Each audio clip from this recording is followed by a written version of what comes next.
గతంలో తల్లిదండ్రుల పట్ల పిల్లలు వినయ విధేయతలతో ఉండేవారు. తల్లిదండ్రులకు ఎదురు చెప్పడానికి భయపడేవారు. ఇప్పటి సోషల్ మీడియా యుగంలో పిల్లల తీరు చాలా మారిపోయింది. చిన్న వయసులోనే ఎన్నో విషయాలు తెలిసిపోతున్నాయి. తల్లిదండ్రులకే గుణపాఠం చెప్పడానికి పిల్లలు సిద్ధమవుతున్నారు. తాజాగా ఓ 5 ఏళ్ల బాలుడు తన తండ్రిపై ఫిర్యాదు చేయడానికి ఏకంగా పోలీస్ స్టేషన్కు వెళ్ళాడు. మధ్యప్రదేశ్లోని థార్కు చెందిన ఓ బాలుడు చేసిన పని చాలామందికి నవ్వు తెప్పిస్తోంది. థార్కు చెందిన హస్సేన్ అనే చిన్న పిల్లాడు పోలీస్ స్టేషన్ చేరుకొని తన తండ్రి ఇక్బాల్పై చర్యలు తీసుకోవాలని డిమాండ్ చేశాడు. ఆ కుర్రాడి ఫిర్యాదు విన్న పోలీసులు కూడా షాక్ అయ్యారు.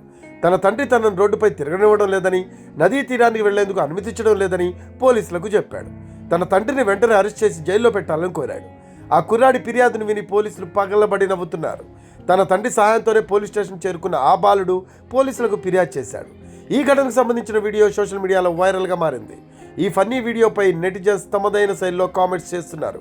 మీరు మీ కామెంట్స్ని తెలియజేయండి.